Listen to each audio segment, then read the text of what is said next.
ಇನ್ನು ಕೆಲವೊಮ್ಮೆ ರಾಜಕೀಯಕ್ಕೆ ಬರಬೇಕು ಅಂತ ಅನ್ಸುತ್ತೆ. ಕಿಚ್ಚ ಸುದೀಪ್ ಅವರು ಮುಂದುವರೆದು ಮಾತನಾಡಿರೋದಿದು.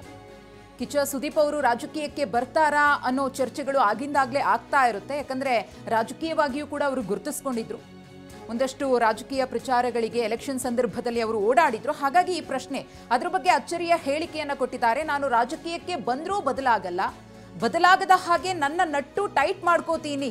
ಬೆಂಗಳೂರಿನಲ್ಲಿ ನಟ ಕಿಚ್ಚ ಸುದೀಪ್ ಅವರ ಹೇಳಿಕೆ ಇದು. ರಾಜಕೀಯಕ್ಕೆ ಬಂದ್ರೆ ಮುಂದೆ ನೋಡೋಣ ಅಂತಿದ್ದೀರಾ? ರಾಜಕೀಯಕ್ಕೆ ಏನಾದರೂ ಬರೋ ಪ್ಲಾನ್ ಇದೆಯಾ? ಗೊತ್ತಿಲ್ಲ.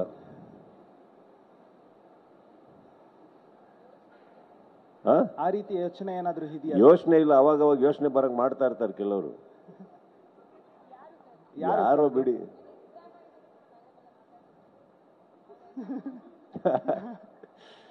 ಇಲ್ಲ, ಸಿದ್ದರಾಮಯ್ಯ ಅವ್ರ ಪಾಪ ಅವ್ರಿಗೆ ಆಲ್ರೆಡಿ ಅವ್ರದೇ ತಲೆನೋವುಗಳು ತುಂಬಾ ಇದೆ. ನನ್ನನ್ನು ಸೇರಿಸ್ಕೊಂಡು ಯಾಕೆ ಅವ್ರಿಗೆ? No we had a very beautiful chat. Siddaramaiah ಅವ್ರಿಗೆ ನಾನು ಫಸ್ಟೇ ಹೇಳಿದ್ದೀನಿ, ನನಗೆ ಅವ್ರ ಮೇಲೆ ಬಹಳ ಅಪಾರವಾದ ಗೌರವ ಇದೆ. ಕಾರಣ ಏನಂತಂದ್ರೆ, ಬೇರೆ ಯಾವ ಕೆಲಸಕ್ಕೂ ನಾನು ಅವ್ರ ಹತ್ರ ಹೋಗಿಲ್ಲಮ್ಮ. ಹೋಗಿರೋದು ಏನಕ್ಕಂದ್ರೆ, ನಮ್ದು ಯಾವುದೇ ಒಂದು ಚಿಕ್ಕ ಕಾರ್ಯಕ್ರಮ ಇರಲಿ, ಯಾವುದೋ ಕ್ರಿಕೆಟ್ ಇರಲಿ, ನೀವು ನೋಡಿರ್ತೀರಿ, ನಾನು KCC ಮಾಡಿದಾಗ, ಮೊದಲನೇ ಸಾರಿ ಮಾಡಿದಾಗ ಅಲ್ಲಿವರೆಗೆ ಬಂದು ಫ್ಲಾಗ್ ಹಾಯ್ಸ್ಟ್ ಮಾಡಿಕೊಟ್ಟು, ಆ್ಯಂಡ್ ಯಾವಾಗಲೂ ಅವ್ರ ಮನೆ ಹತ್ರ ಅವ್ರ ಗೃಹಕ್ಕೆ ಹೋದಾಗ ಒಂದು ಕರೆದು ಗೌರವ ಕೊಟ್ಟು ಕಾಫಿ ಕೊಟ್ಟು ಮಾತಾಡಿಸ್ತಾರೆ ಅಂದಾಗ ಆ ವ್ಯಕ್ತಿ ಮೇಲೆ ನನಗೆ ತುಂಬ ಗೌರವ ಇದೆ. ನನಗೆ ಪರ್ಸ್ನಲ್ ಆಗಿ ಏನೋ ಕೆಲಸ ಮಾಡಿಕೊಟ್ಟಿದ್ದಾರೆ ಅನ್ನೋ ಕಾರಣಕ್ಕಂತಲ್ಲ, ಅವ್ರು ಸಿಕ್ಕಿದಾಗ ತುಂಬ ಪ್ರೀತಿಯಿಂದ ಮಾತಾಡ್ತಾರೆ, ಅದನ್ನು ಮಾತಾಡ್ತಾ ಇದ್ವಿ ಅಷ್ಟೇ.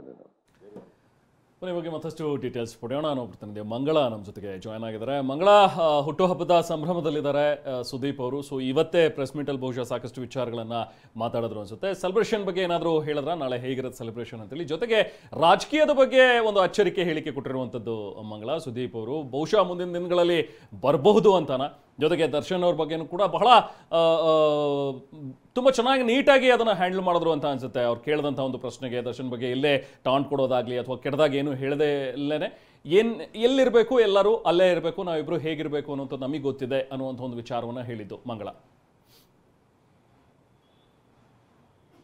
ಅಫ್ಕೋರ್ಸ್ ರೆಹಮಾನ್, ಸುದೀಪ್ ಅವರು 52ನೇ ವರ್ಷದ ಹುಟ್ಟುಹಬ್ಬವನ್ನು ಆಚರಣೆ ಮಾಡ್ತಾ ಇದ್ದಾರೆ. ಅಫ್ಕೋರ್ಸ್ ನಾಳೆ ಯಾರಿಗೂ ಸಿಗೋದಿಲ್ಲ ಅನ್ನೋ ಒಂದು ಮಾತನ್ನು ಅವ್ರು ಹೇಳಿರುವಂಥದ್ದು. ಅಂದರೆ ತಾಯಿ ಇಲ್ಲದೆ ಇರೋ ಕಾರಣ ನಾನು ಈ ವರ್ಷ ಯಾರಿಗೂ ಸಿಗೋದಿಲ್ಲ ಮನೆಯ ಬಳಿ ಅಂತ ಹೇಳ್ಬಿಟ್ಟು ನಂದಿ ಲಿಂಕ್ಸ್ ಗ್ರೌಂಡ್ನಲ್ಲಿ ಇವತ್ತು ರಾತ್ರಿನೇ ಸುದೀಪ್ ಅವರು ಅಭಿಮಾನಿಗಳಿಗೆ ಸಿಗ್ತಿರುವಂಥದ್ದು. ಈಗ ಆಲ್ರೆಡಿ ಎಲ್ಲ ಸಿದ್ಧತೆ ಕೂಡ ಆಗಿದೆ. ನಂದಿ ಲಿಂಕ್ಸ್ ಗ್ರೌಂಡ್ನಲ್ಲಿ 9ರಿಂದ 12 ಗಂಟೆವರೆಗೂ ಸುದೀಪ್ ಅವರು ಸಿಗ್ತಾರೆ. ಸುಮಾರು 10:30 ಅಷ್ಟರಲ್ಲಿ ಅಭಿಮಾನಿಗಳಿಗೆ ಸುದೀಪ್ ಅವರು ಇಲ್ಲಿ ನಂದಿ ಲಿಂಕ್ಸ್ ಗ್ರೌಂಡ್ನಲ್ಲಿ ಇವತ್ತು ರಾತ್ರಿ ಅವೈಲಬಲ್ ಇರ್ತಾರೆ. ಸೊ ಈಗ ಆಲ್ರೆಡಿ ಅದಕ್ಕೆ ಬೇಕಾದಂಥ ಎಲ್ಲ ಸಿದ್ಧತೆಗಳು ಆಗಿರುವಂಥದ್ದು. ಸೊ ಹೀಗಾಗಿ ಅಭಿಮಾನಿಗಳಿಗೆ ಅಂದರೆ ದೂರದಿಂದ ಸಿಗ್ತಿರೋ ಕಾರಣಕ್ಕೆ ಮುಂಚೆನೆ ಮಾಧ್ಯಮಗಳ ಜೊತೆ ಅವರೊಂದಷ್ಟು ಚರ್ಚೆ ಮಾಡಿರುವಂಥದ್ದು, ಒಂದಷ್ಟು ವಿಷಯಗಳ ಜೊತೆ ಹಂಚ್ಕೊಂಡಿರುವಂಥದ್ದು. ಯಾವ ಥರ ಬರ್ತ್ಡೇ ಇರುತ್ತೆ, ಜೊತೆಗೆ ಬರ್ತ್ಡೇ ಬಂದಾಗ ಯಾವ ಥರ ಖುಷಿ ಇರುತ್ತೆ, ಜೊತೆಗೆ ಅವ್ರ ತಾಯಿ ನೆನಪು ಕೂಡ ಮಾಡಿಕೊಂಡು ಅವರು ತುಂಬ ಎಮೋಷನಲ್ ಆದರು. ಇದ್ರ ಜೊತೆಗೆ ಒಂದಷ್ಟು ಮಾಧ್ಯಮದವರು ಪ್ರಶ್ನೆಗಳನ್ನು ಕೇಳಿದಾಗ ತುಂಬ ತಾಳ್ಮೆಯಿಂದ ಮೆಚೂರ್ಡ್ ಆಗಿ ಅವರು ಆನ್ಸರ್ ಮಾಡಿದಂಥದ್ದು.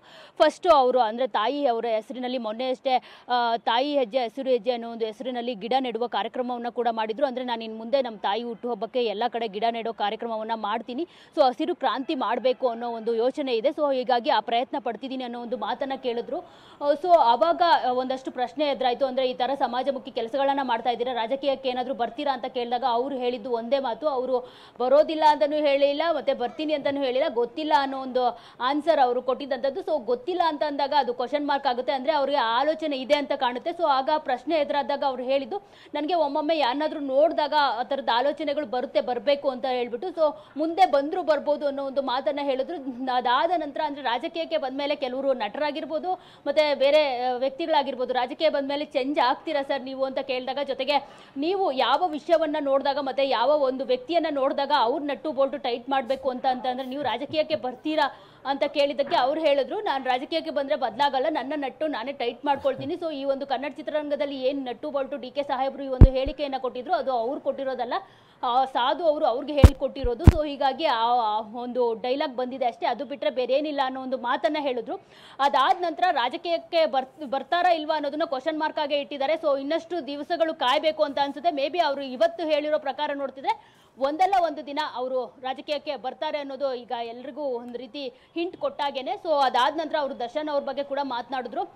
ಸೊ ಈ ಹಿಂದೆ ಸಾಕಷ್ಟು ಚರ್ಚೆಗಳಾಗಿತ್ತು, ದರ್ಶನ್ ಅವರು ಮತ್ತೆ ಸುದೀಪ್ ಅವರು ಒಂದಾಗಿರೋದು ಕೆಲವರಿಗೆ ಕನ್ನಡ ಚಿತ್ರರಂಗದಲ್ಲಿ ಇಷ್ಟ ಇಲ್ಲ. ಸೊ ಹೀಗಾಗಿ ಹೀಗಾಗಿ ಅವ್ರುಗಳು ಹೋಗಿ ಅವರಿಬ್ಬರು ಮಧ್ಯೆ ಏನಾದರೂ ತಂದಿಡೋದು ಆ ಥರದ ಕೆಲಸಗಳನ್ನ ಮಾಡ್ತಾರೆ ಅಂತ ಸುದ್ದಿ ಇತ್ತು. ಸೊ ಅದ್ರ ಬಗ್ಗೆ ಎಲ್ಲ ಕೇಳಿದಾಗ ಸುದೀಪ್ ಅವರು ತುಂಬಾನೇ ತಾಳ್ಮೆಯಿಂದ ಅವರು ಮಾತನಾಡಿದ್ರು.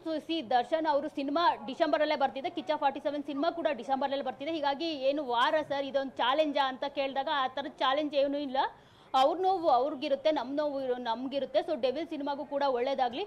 ಸೊ ಈ ಥರದ್ದೆಲ್ಲ ನಾವಿಬ್ಬರು ಬೇರೆ ಆಗಿರೋದಕ್ಕೆ ಖುಷಿ ಪಡೋರು ಖುಷಿ ಪಡ್ಕೊಂಡ್ಲಿ. ಆ ರೀಸನ್ ಏನು ಬೇರೆ ಆಗಿರೋದಕ್ಕೆ ನಾವಿಬ್ಬರು ಬೇರೆ ಆಗಿರೋದಕ್ಕೆ ಏನು ರೀಸನ್ ಇದೆ ಅದು ನಮಗಷ್ಟೇ ಗೊತ್ತು, ಬೇರೆಯವ್ರಿಗೆ ಗೊತ್ತಿಲ್ಲ. ಸೊ ಈಗ ದರ್ಶನ್ ಅವರ ಪರಿಸ್ಥಿತಿಗೆ ಸರ್ಕಾರ ನೋಡ್ಕೊಳ್ಳುತ್ತೆ ಅದನ್ನ. ಸೊ ಅದು ಸರ್ಕಾರಕ್ಕೆ ಬಿಟ್ಟಿರೋವಂಥದ್ದು.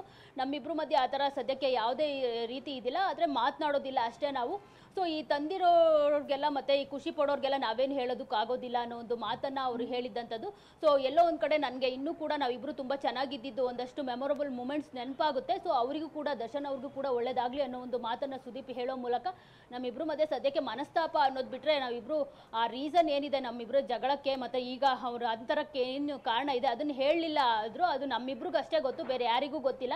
ಸೊ ಇಂಡಸ್ಟ್ರಿ ಅವರು ಮತ್ತು ಬೇರೆಯವ್ರು ಏನು ಅಂದ್ಕೊಂಡ್ರು ನಮಗೆ ಅದ್ರ ಬಗ್ಗೆ ಏನು ಅಭ್ಯಂತರ ಇಲ್ಲ, ಅದು ಅವ್ರಿಗೆ ಬಿಟ್ಟಿದ್ದು. ಸೊ ನಾನು ಯಾರು ಏನೇ ಬಂದು ದರ್ಶನ್ ಅವ್ರ ಬಗ್ಗೆ ಹೇಳಕ್ ಬಂದ್ರು ನಾನು ಅದನ್ನ ಕೇಳೋದಿಲ್ಲ, ಅವ್ರಿಗೆ ಒಳ್ಳೇದಾಗ್ಲಿ ಅನ್ನೋ ಒಂದು ಮಾತನ್ನ ಹೇಳಿದ್ದಂಥದ್ದು ರೆಹಮಾನ್. ರೈಟ್, ಥ್ಯಾಂಕ್ ಯು ಮಂಗಳ.